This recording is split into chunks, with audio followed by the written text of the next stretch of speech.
And first, let me just start by thanking my colleague and my neighbor in the East Bay, Congressman DeSaulnier, for organizing this very important and long overdue special order.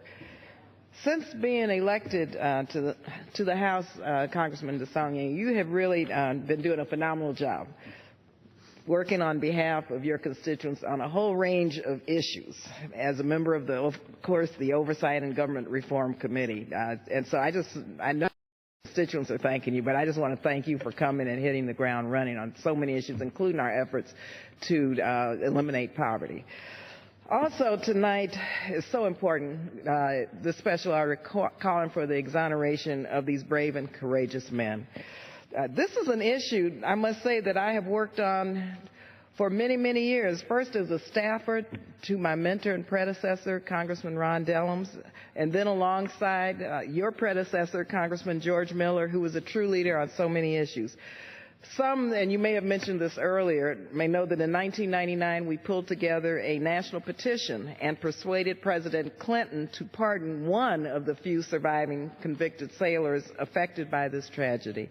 We also worked tirelessly to preserve the Port Chicago National Memorial through legislation, the Port Chicago Naval Magazine Memorial Enhancement Act, which President Obama signed into law in 2009.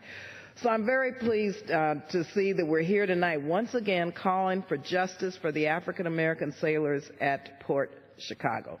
This story needs to be told over and over and over again as we are doing tonight. And once again, thank you for taking that baton and continuing to fight the good fight for justice, Congressman DeSaulnier.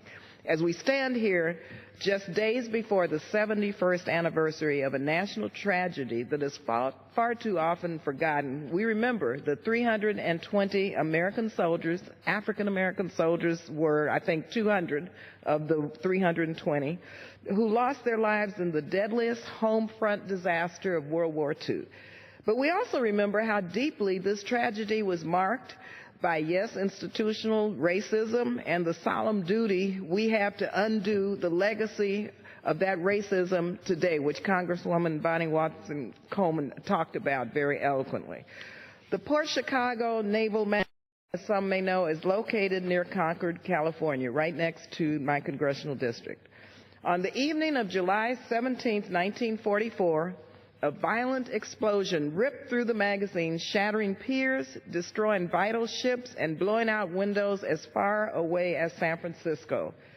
As I said earlier, all in all, 320 sailors lost their lives. 200 of them were African Americans.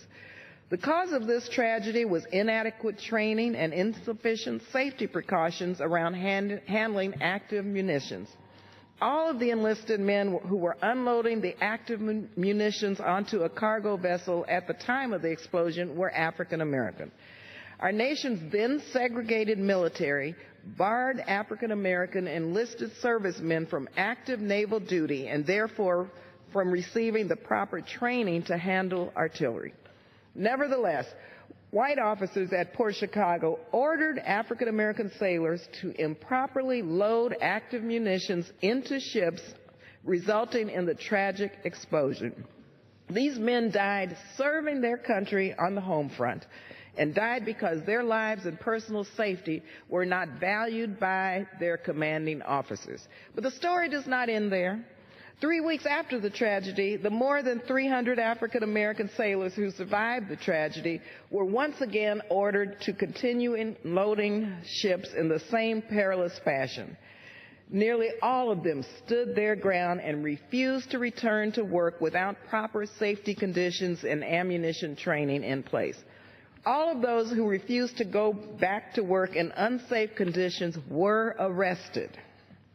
208 of them were sentenced to bad conduct discharges and forfeiture of 3 months' pay for disobeying orders. This is mind-boggling as I recount the history of this tonight.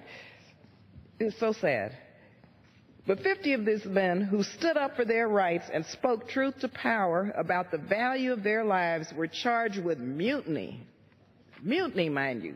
Convicted and sentenced to hard labor and dishonorably discharged from the Navy. They are now known as the Port Chicago 50. And so we're here tonight demanding justice for their courage and recognition for their service. Instead of being cited for mutiny and dishonor, these men should be recognized for standing up to the specter of discrimination and racism in the armed forces. And as the daughter of a retired lieutenant colonel in the Army, I remember these days very, very vividly as a child. So these naval sailors, these men, show that their courageous act of defiance really is part of the long history of people of color demanding just basic respect for their rights and that their lives, which continues to this day. That's why it's so important for us to stand here tonight and remember their brave actions and how they pushed us towards progress in our nation and the armed forces.